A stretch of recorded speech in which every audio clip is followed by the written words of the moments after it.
ke nomor 3. An yatma'anna fihi. Hendaknya lah orang-orang yang ruku tersebut melakukan ruku itu, dia harus ruku dengan betul-betul meyakini akan dirinya bahwa telah melakukan tumaknina. Nah, termasuk pembahasan kita di nomor 4. Jadi 3 dan nomor 4. Nomor 3 dan nomor 4. Nah, di kedua anak weh. Hah? Apa? Meyakini ada tumak ninahnya. Antakuna tumakninatun fihi yakinan. Kenapa kok ini menjadi syarat? Menjadi syarat daripada tumakninah? Karena perhatikan di sini. Karena di sini dikatakan mazhabana, di dalam mazhabnya kita, tumakninah ini adalah sesuatu yang harus dilakukan oleh orang yang melakukan sholat. Hingga di sini dikatakan annahu yajibun an yankhaniya bihaitsu tanalu rahatahu rukbati. Ya. Lalu di sini dikatakan watajibut tumakninatun, watajibut tumakninah. Dan wajib orang ketika dia dalam keadaan ruku dia melakukan tumakninah. Ini pendapat mazhab Asy-Syafi'i. Pendapat mazhab Imam Asy-Syafi'i. Pendapat mazhab Imam Asy-Syafi'i bahwa watajibu tumakninatu fi ruku'i was-sujudi wal i'tidali min ar-ruku' wa julus bainas sajadatain. Di dalam mazhab Asy-Syafi'i memandang tumakninah ini adalah satu kewajiban. Paham ya? Sehingga kalau seandainya ada seseorang yang dia melakukan ruku namun tidak ada tumakninah, maka rukunya rusak. Rukunya rusak. Ketika rukunya rusak dan dia berdiri i'tidalnya sempurna atau rusak? Rusak. Karena perbuatan yang berikutnya atau gerakan sholat yang berikutnya mengikuti gerakan sholat sebelumnya. Kalau gerakan sholat sebelumnya sempurna, maka gerakan berikutnya bisa menjadi sempurna. Dijaga. Kalau dijaga kesempurnaannya. Tapi kalau seandainya gerakan setelah gerakan yang lalu ini sempurna, tapi i'tidalnya sempurna, bagus, fasih bacaannya, namun rukuknya tidak sempurna. I'tidalnya sempurna apa enggak? Tidak sempurna. Nah, tumakninah ini, perhatikan, tumakninah ini salah satu hal yang menjadikan kesempurnaannya rukuk. Sampai di sini paham apa enggak? Paham, Habib. Paham, Habib. Hingga apa yang terjadi di dalam mazhab Asy-Syafi'i, Ana sebutin mazhab Asy-Syafi'i dulu. Di dalam mazhab Asy-Syafi'i memandang tumakninah itu adalah satu kewajiban. Namun ketika kita melihat dan mau menggali, ternyata yang menjadikan tumakninah ini suatu kewajiban bukan hanya di dalam mazhab Asy-Syafi'i saja. Wa bihadza kulluhu, yang mana hal yang serupa dengan yang demikian itu, yaitu memandang tumakninah ini menjadi satu kewajiban di dalam ruku dan di dalam perbuatan yang lain. Siapa? Di antaranya Imam Malik, di antaranya Imam Ahmad, dan di antaranya pula Abu Daud. Abu Daud. Sekarang Anda mau bertanya, berapa imam yang menganggap tumakninah wajib? Berapa imam? Empat. 4. Ada 4 imam. Ada 4 imam. Oke, apa namanya? Ada 4 imam. Siapa aja? 4 imam ini. Imam Syafi'i, Imam Imam Syafi'i, Syafi'i, Imam Malik, Imam Ali, Imam Daud. At-Ta'i. Abu Daud. Ya, bukan Abu Daud ya. Daud At-Ta'i.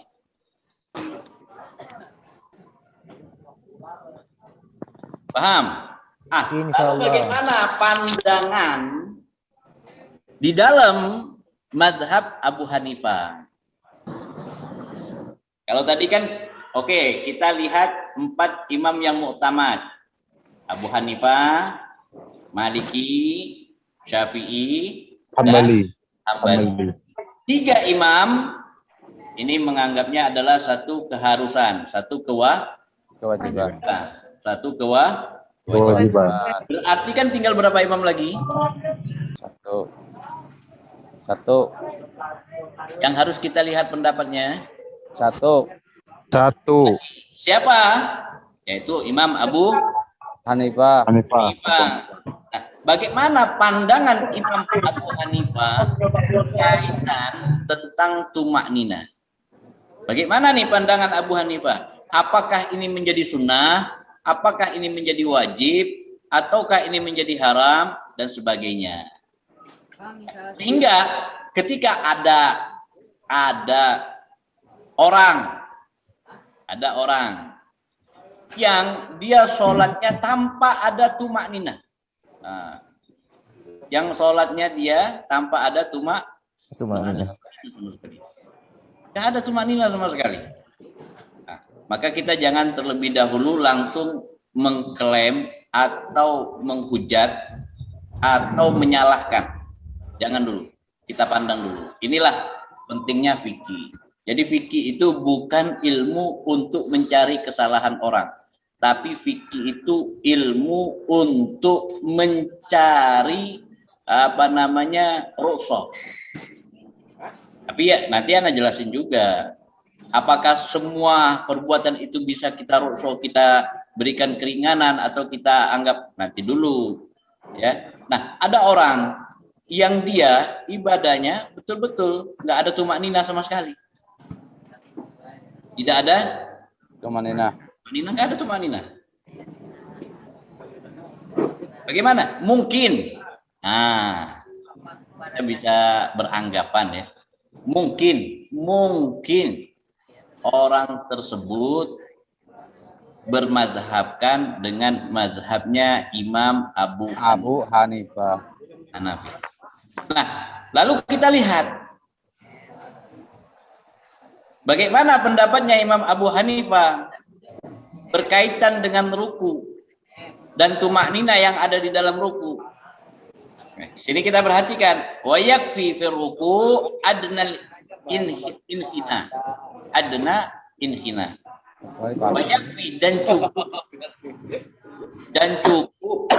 Perhatikan. Kalau mau bicara, mic-nya dimatiin dulu. Jadi biar fokus. Kecuali anak tanya, baru ente buka mic-nya untuk menjawab. Nah, perhatikan, biar ente fokus, biar ente paham, biar ibadahnya kita baik, dan hati kita bersih. Ketika melihat orang yang aneh-aneh, kita tidak langsung berprasangka jelek kepada mereka. Karena zaman sekarang banyak orang belajar fikih untuk apa? Untuk mencari kesalahannya orang. Masuk ke masjid yang dia lihat, mana nih? Kadang-kadang makmum cari salahnya imam. Inna lillahi wa inna ilaihi raji'un. Ya, kita belajar fikih itu bukan untuk mencari kesalahan, tapi bagaimana kita bisa bersikap legowo di dalam perbedaan. Ya, di dalam perbedaan. Nah, akan tetapi ada musuh-musuh Islam yang kepingin memecah belahkan Islam. Di antaranya salah satunya melalui pintu fikih. Ya, nanti melalui pintu tauhid dan sebagainya. Sehingga tidak ada pandangan mereka untuk umat Islam terkecuali salah semua. Selama tidak mengikuti pemahaman mereka, oh salah, oh sesat, oh bid'ah, ini enggak. Bukan itu ilmu. Tapi ilmu bagaimana kita bisa menjadikan diri kita beribadah dengan baik dalam keadaan betul-betul khusyuk, menghadap kepada Allah semata-mata untuk Allah dan tidak mencari-cari celah untuk menyalahkan orang lain. Paham Tum? Fahimna ya Habib. Nah, sekarang masuk kita, bagaimana pandangannya Imam Abu Hanifah terhadap tumaknina di dalam ruku? Bagaimana pendapatnya? Maka di sini beliau mengatakan, maka cukup katanya beliau, wayakfi, cukup. Hidupin kipas angin sini, kok panas banget ya. ASEAN masih jauh ya, belum datang lagi. Nanti kan pesan AC di kutub selatan ya. Aksesoris, Bib. Aksesoris HP. Wa yakfi fi ruku adna inhina. Maka cukup katanya Imam Abu Hanifah, ruku itu membengkokkan membengkokkan tubuh. Cukup seperti ini aja udah. Ente udah bengkok tubuh ente, udah. Mau ente baca subhanallah, nggak baca subhanallah, nggak masalah. Itu menurut pendapatnya Imam Abu Hanifah. Yang penting ente udah bengkok. Yang penting udah bengkok, diri lagi udah selesai. Di sini paham nggak? Paham. Paham ya? Paham, Kalau lima aja paham, kalau ente orang nggak paham, mana nggak tahu.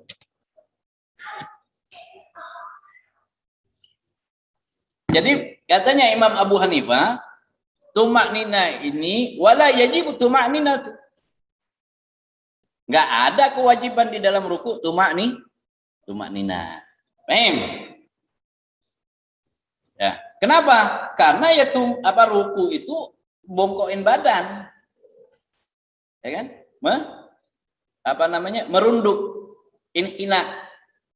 Ya kan? Merunduk atau membengkokkan tubuhmu. Nah ini segini aja deh. Nah, nggak ada ibaratnya perintah untuk harus tumaknina dan sebagainya nggak ada katanya. Nggak ada. Nah itu menurut Imam Abu Hanifah.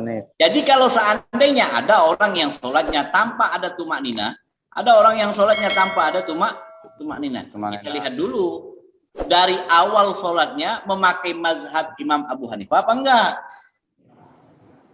Ya. Nah, apakah dia betul-betul bertaklid atau dia talfik? Ada taklid, ada talfik. Kalau dia bertaklid dari mazhab Syafi'i, dia berubah intiqal mazhab. Merubah dirinya ke mazhab Abu Hanifah. Awalnya dia mazhab Asy-Syafi'i. Ya kan? Terus dia merubah ketika ingin sholat, dia merubah. Dia berniat mengikuti mazhab Imam Abu Hanifah. Wuduknya dengan mazhab Imam Abu Hanifah, terus niatnya dengan mazhab Imam Abu Hanifah, bacaan Al-Fatihahnya dengan mazhab Imam Abu Hanifah, maka dia boleh rukuk dengan mazhab Imam Abu Hanifah. Paham nggak? Paham, Bib. Dia berubah dirinya dari mazhab Asy-Syafi'i berubah menjadi mazhab Abu Hanifah. Ini namanya taklid. Semua menggunakan mazhab Imam Abu Hanifah. Dari wudhunya, niatnya, Al-Fatihahnya sampai ke ruku. Tapi kalau seandainya wudhunya Asy-Syafi'i, niatnya Asy-Syafi'i, Al-Fatihahnya Asy-Syafi'i, Al-Fatihahnya Asy-Syafi'i, rukunya pakai mazhab Abu Hanifah, itu bukan taklid, itu namanya talfik dan hukumnya haram di dalam sholat. Hukumnya haram di dalam sholat. Nah, ketidakadaan tumakninanya dia di dalam sujud, maka itu menjadi keharaman. Oh, dia apalagi kalau setelah ditanya, kenapa ente cepet-cepet? Tadi ente anak lihat, oh anak taklid. Nah, ini berarti orang yang tidak memahami ilmu. Jadi bertaklid itu memiliki syarat-syarat ketentuan yang harus mereka lakukan. Ya. Nah, Imam Abu Hanifah paham ya sampai di situ ya? Insya Ya, Pak Allah. Habib. Paham. Paham nggak? Habib. Nah, kalau nggak paham mana nggak tahu lah gitu. Nah, Imam Abu Hanifah, perhatikan, Imam Abu Hanifah tidak mewajibkan tumak nina di dalam ruku dan di dalam sujud. Apa alasannya beliau? Alasannya beliau tidak ada lain dan tidak bukan beliau mengambil. Makanya mazhabnya Imam Abu Hanifah ini banyak mengambil secara langsung konteks teks Al-Quran, maknanya Al-Quran. Ya kalau seandainya Al-Quran katakan ya jangan ente tamsilkan lagi. Ya kan? Jangan ente pikirin lagi, jangan ente cari-cari alasan lagi. Walaupun ada hadis-hadis Nabi yang ibaratnya menyatakan hal yang demikian. Seandainya Al-Quran sedangkan di dalam satu pendapat Al-Quran mengatakan dalam satu pendapat Al-Quran mengatakan di pendapat yang sama ketika Al-Quran mengatakan ada hadis yang mengatakan B, maka Imam Abu Hanifah akan merujuk kepada Al-Quran,